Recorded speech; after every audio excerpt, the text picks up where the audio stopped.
Okay, we are live.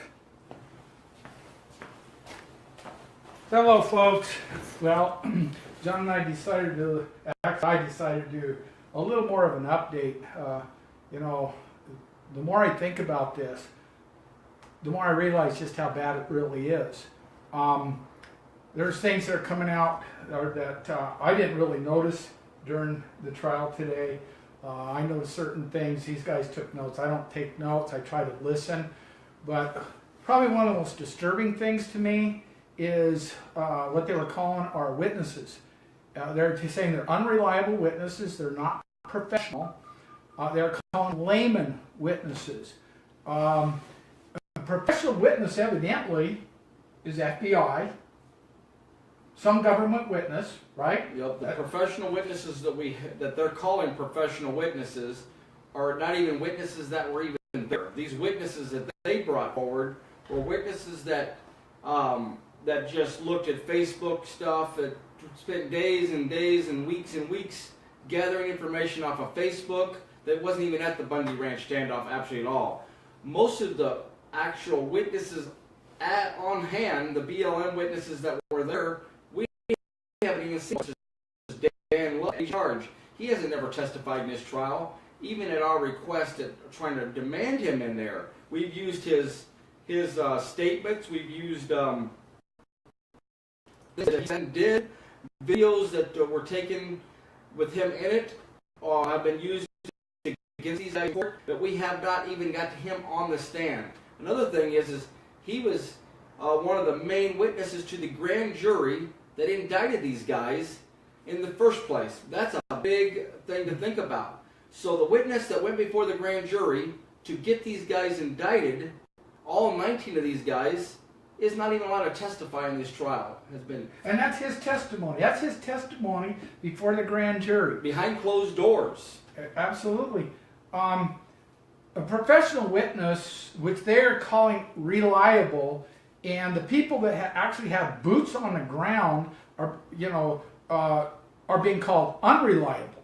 Okay, so if you don't pay by the government, you're not a reliable witness. Is basically what they're saying. Pretty much. And if you got feelings, there is no feelings allowed to be. So if the witnesses have feelings of some sort, they're not reliable. They're lay witnesses, and we cannot take the jurors with these feelings, because we're not allowed to have anything that's any misconduct of any government, FBI, federal, BLM agents. None of them. We're not allowed to have any to talk about any misconduct at all, because they're not on trial. They say the people on trial are the only ones that we can talk about. So if a BLM officer done misconduct there, that can't be brought up, such as arresting Dave Bundy illegally and not even charging him with anything. Throwing Margaret Houston on the ground can't be brought up. Tasing Ammon Bundy or sicking dogs on him can't be brought up. Dan Love's criminal investigation that he's under can't be brought up. These are just a few of the things I can think about off the top of my head. So what they're saying is the government cannot be impeached. All right, whatever the government says, whatever the federal agents say, is the law. They cannot be. They cannot be cross-examined. Basically, they cannot be impeached. There is no, according to the government, there is no wrongdoing. That's the basic assumption that they're making. This judge is there was no wrongdoing by the government. All the wrongdoing, and this is a narrative that she's shaping to the jury and the court. All the wrongdoing is by these people. So this thing is so slanted, it is so biased, it's getting off on a basis, a faulty basis. There's the assumption that the government owns Clark County or owns this land. They won't even allow that to be challenged, which, the congressional record shows that they don't own it. The only thing that was ceded to them was the land that the indigenous people are on. So that they will not allow that to be challenged. They will not allow the Constitution of the United States to come into court. The 9th and 10th Amendment. Well, as far as we're concerned now, it's not just the 9th and 10th Amendment. It's not the Article 1, Section 8, the Enclave Clause with the 18 spending privileges, and the BLM is nowhere mentioned in there. It's not just that. Now the First Amendment is gone. The Second Amendment is gone. The Fifth Amendment, they're gone. They're history in the federal courts. And they said today that you have no right to defend yourself against any law enforcement in the United States. If a law enforcement agent comes in your door, you don't have to know he's law enforcement. You don't have to know he's a federal agent. You don't have to see nothing. If he comes in your door and you try to defend yourself against him, it's illegal and you can be charged. That's what they said in court today. And what brought that up was the different uniforms. The BLM had a uniform that nobody else had ever seen before. In fact, some of the people thought it was a Blackwater uniform. Okay? According to the government, that don't matter. Now, everybody knows about law officers being impersonated. All right? That's why we can call, if we get pulled over from an unmarked vehicle, we can call dispatch 911 and for a regular black and white to show up. This is the same situation. She said, and the prosecution said, it doesn't matter. You don't have to know whether or not that is a federal agent. If they tell you that they're police in a broad name, it don't matter if they're mercenaries. There was people that questioned, are these people mercenaries? Are they with Blackwater? Who are they? Are they actually BLM? There's no names or signet name thing on their uniform to say who they are. And so nobody really knew. And it doesn't matter anymore, is what they said. It doesn't matter. In my personal opinion, and well, actually pretty much as everybody's opinion was there, they were acting so far out of character. I mean, who would ever believe that you would have a standing army of 200 people, 200 agents that would come into a little teeny town, take it over the way they did? And I'm going to add something to this real quick, because I talked to a trooper in Mesquite after we left. I'm talking way part of myself, and 2 Metro officers. Those 3 officers came up and shook our hands and congratulated us. They were happy, and they started telling us all these horror stories that the BLM was doing in their little town. They were speeding around that town. They were going through red lights. They were going through stop signs. They were traveling in groups of 12. And if the first one made it through, on a yellow light, the 11 behind them would go through the red light. Okay? There was an officer who was a trooper. He told me his story. He did not know the land had been locked down. He was out with his children, four-wheeling, and next thing you know, they had a multitude of BLM officers pull up and point 15s at him and his children. He told me that story himself. That's the type of information that the public is not going to know, that they're trying to keep covered up. They came in so out of character of what you consider rightful, upstanding, lawful people. They came in with an attitude and with a bias. The hell with doing the right thing or the correct thing, and that was all Dan P. Love, the man that they will not allow us to bring forth to be cross-examined on trial. The number one key witness for the prosecution, the defendants do not have the right to face their accuser. I believe that's the Sixth Amendment right. So that's down the toilet, okay? So how many, really, you only got to lose the first and second. You're going to lose them all. And, they had their free speech zones set up, okay? Oh, the federal government still thinks those were legit. They still think those free speech zones were legit, all right? People, you've got to realize what's going on here. You are losing all your all your constitutional, whatever you want to call them, law rights, whatever. They're going down the toilet. Because if we lose these cases, it's history.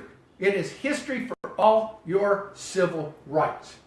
Exactly is. Like today, the biggest thing we're coming back at here is that the defendants in this case, in the Bundy trial that's happening right now, have been refused all their witnesses today. And what witnesses that have agreed to testify have been intimidated by the federal government with threat of indictment and arrest if they testify.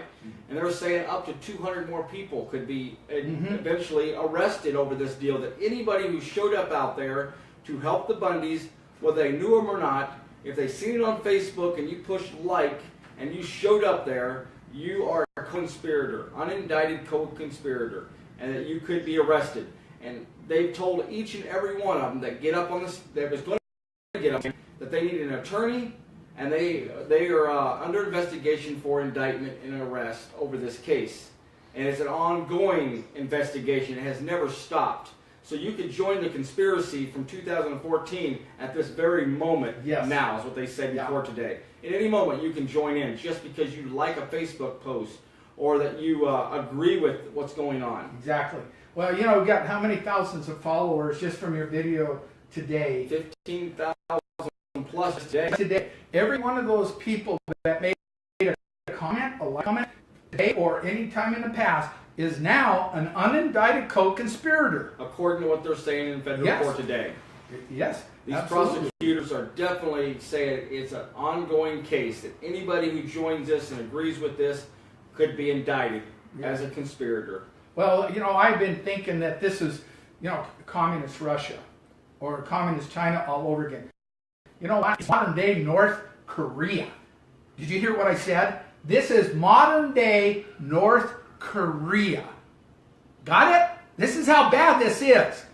You know, they can come in at any time and take any people they want.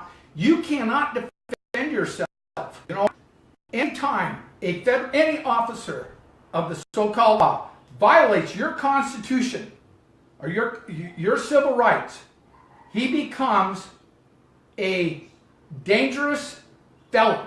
All right? He becomes a dangerous felon. Well, they're saying this dangerous felon, which is going to take your life or take your liberty, you cannot defend yourself against that man. All right? You cannot defend yourself. I mean, it was as clear as that today. You have no right to defend yourself against any rogue law enforcement. People just get any worse than this. It does. It does. This is, you know, it's some kind of analogy, what makes sense where we're at, and it's worse than a case this large like this, in 7 weeks of the prosecutors bringing in witnesses after witnesses after witnesses, and we don't have any witnesses. What's that going to look like to the jurors? And the prosecutors set the stage for this and are denying us these witnesses and threatening the witnesses, trying to intimidate them. Yeah. So if we don't have witnesses, what are the jurors to think? Exactly. Tomorrow, when we don't have any more witnesses, we didn't have any of the day. 15 minutes is all we spent in front of the jurors a day, and we was in court all day long. And we only had 15 minutes with the jurors. The jurors sat in the back room waiting on us. We was ready first thing at 8:30 this morning with witnesses, and we argued with the judge and the prosecutors all day long about these witnesses, and now we're not allowed to bring them. We might have one witness tomorrow. Eric Parker, one of the defendants himself. The judge and the prosecutor claim that that's his only right that he has as a defendant is to testify. And they mainly say you can testify against yourself. That's the only right you have as a defendant. Or plead guilty. He has a right to plead guilty. And he has a right to appeal if he's not happy. And how many times did she try to talk him out? I mean, I would say a half dozen times to testify. She's doing everything she can. Him with perjury, sure. He could go to jail. He could get an enhancement on top of the perjury of the exact word, some kind of enhancement because of the point system. Because the point system, because it's a federal deal. So she threatened him, Eric Parker, several times, asking him if he understood all these rights that he had, that he could be charged with lying on the stand, this and that, when they never did that to any of the government witnesses. They were never told they would get perjury. They never got threatened with it. They never even got warned about it. Only the defense witnesses get warned. And every single one of them got warned today, and not one single one testified. Well, I'll tell you what this tells me. Last week, the prosecution and the government had a bad day. They had a bad day. There's no doubt about it. So they took a week off. You know what they've been doing for this week? They have been doing everything they can, plotting and planning to double down at all cost. At all cost. This judge, I'll come right and say she's a Babylonian whore. All right? This judge in this court is virtually taken 80 to 90% of the ability for the defense to defend themselves. She has stripped them from that. This is not, it's definitely not America. And really right now the only thing I can compare it to is North Korea law. And what about it? You've got the DHS, Department of Homeland Security, they're out there protecting the building. Once you open those doors, you're not even allowed to take pictures of the building. Yeah. So if you take pictures of this public building, you could be arrested. They warn people all day long, no pictures of the building, absolutely at all. So you have buildings outside in open air. Outside, turn your camera around, face the camera towards the building, you could be arrested for taking a picture of that building, is what they're claiming. They tell us that all day long. They tell passerbyers that are coming through, courtroom around, all kinds of rules that we've never heard of, and they don't even have rules to show us. It's just what they come up and tell us, and it's rules they make up daily. I think so. Every day there's a new rule they tell us. They intimidated 2 women today in the courtroom. Pulled them out, asking them, they've already been sitting in the courtroom. One of them, they pulled her out and they questioned her multiple times about her having maybe possible cell phone in her purse, and she didn't have one. They let her go back inside the courtroom. She came back, they went back and got her again and pulled her out. Said that one of the reasons they decided that they pulled her out the first time is because her shirt was unbuttoned too low. It was just crazy stuff like this, and her shirt wasn't buttoned down too low. It intimidated her so much, this person that was in there, that she ended up not staying the whole day. She was nervous. She ended up leaving early. They also intimidated another lady that was in there. And this goes on and on. And it scares these potential court observers from coming back again. And they do that to all of us too. Again today, multiple times they told me, remember, never turn my Constitution around the way it is, to make sure it's turned around backwards in my pocket as long as I'm inside the courtroom. They won't let none of the defendants have a Constitution. So it just goes on and on, these violations that they're doing to the defense side. And they also tell us not to have any emotions. That's a big thing. They warn us over and over again. None of the defendants can have any emotions. None of the observers in the court can have emotions. But then the judge herself laughs today at the defense. They are talking about not having no witnesses. The prosecutors laugh multiple times when they win their side. They start laughing over there and giggling and nodding their head, and it's all kinds of emotion from their side. But we're not allowed to have any emotions, no facial expressions of any kind. But they have it all day long. Their side never gets reprimanded. Once you go through those doors, you're no longer in America. I don't know where you are, but you're no longer in America. Then when you go upstairs, you got to go through the screening process again. All right? So by the time you get in there, you've been through 2 screening processes. Now you're sitting in court. All right? How many FBI, how many U.S. Marshals were in there? Today there was 13 U.S.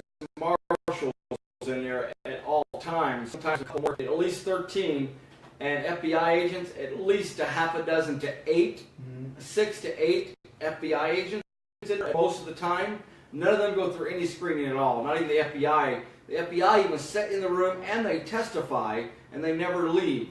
So they're never segregated like we are. If we have a witness, they're not allowed to be in the room. But the FBI sit in the room, watch the whole trial, and then they get up and testify, and they get back down and sit down. These FBI agents were never even present at the Bundy Ranch. And they witnessed the trial, they witnessed all the witnesses, they witnessed everything, and they're still allowed in the courtroom all the time.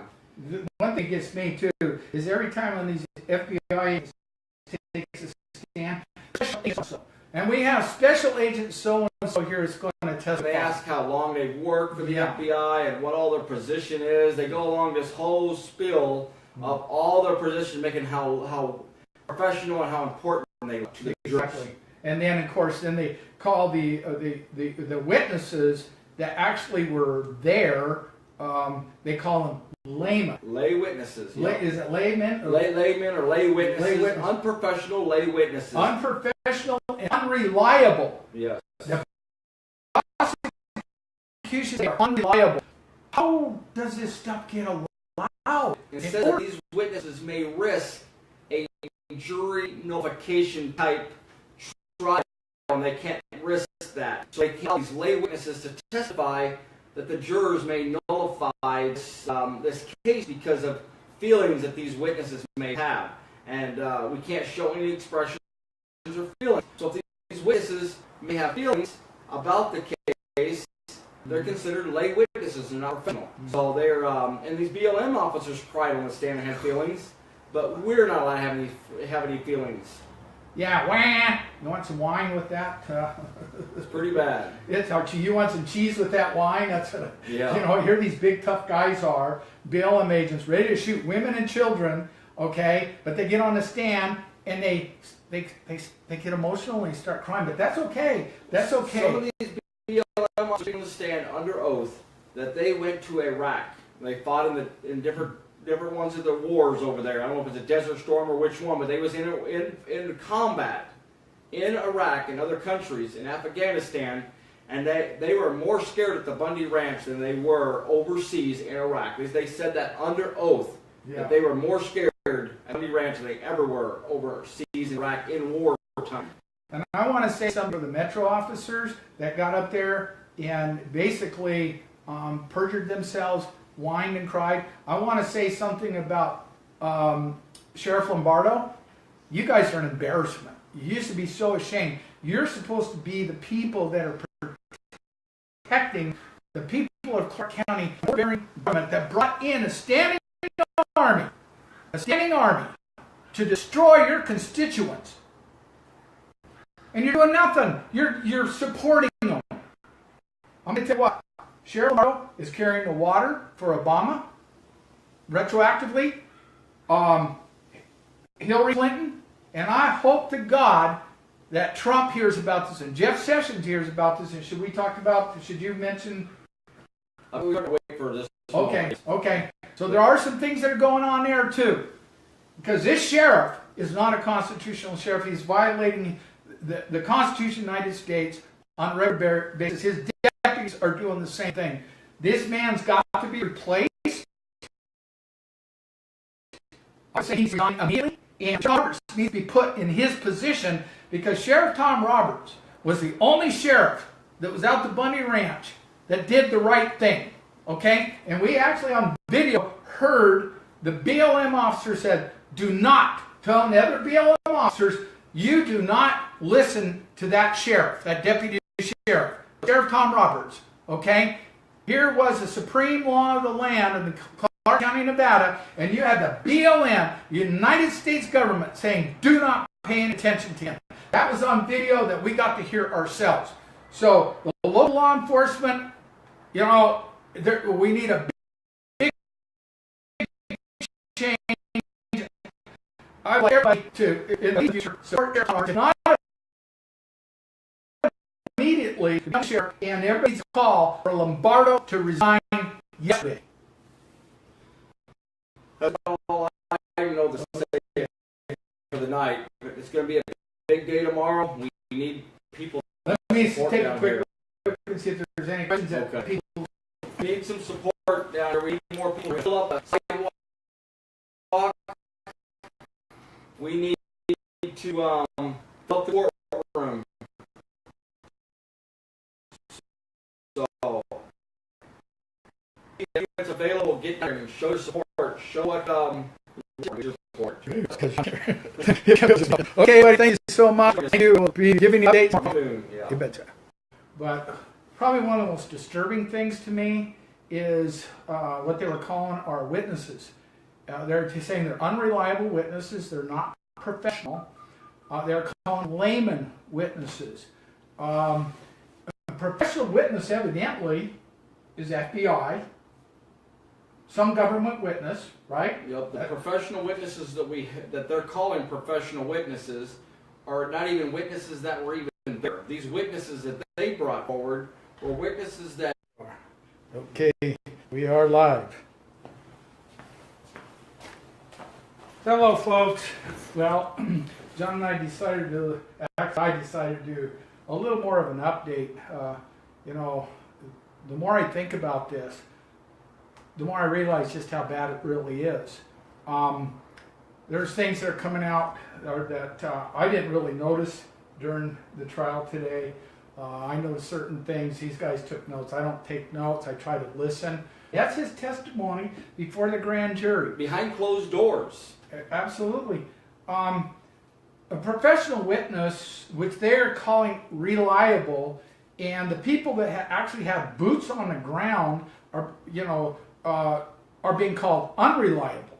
Okay, so if you don't pay by the government, you're not a reliable witness. Is basically what they're saying. Pretty much. And if you got feelings, there is no feelings allowed to be. So if the that just looked at Facebook stuff, that spent days and days and weeks gathering information off of Facebook that wasn't even at the Bundy Ranch standoff actually at all.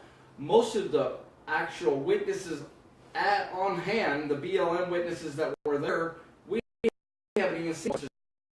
Dan Love, charge. He hasn't never testified in this trial, even at our request at trying to demand him in there. We've used his statements. We've used did videos that were taken with him in it, have been used against these guys, but we have not even got him on the stand. Another thing is he was one of the main witnesses to the grand jury that indicted these guys in the first place. That's a big thing to think about. So the witness that went before the grand jury to get these guys indicted, all 19 of these guys, is not even allowed to testify in this trial. And that's his testimony.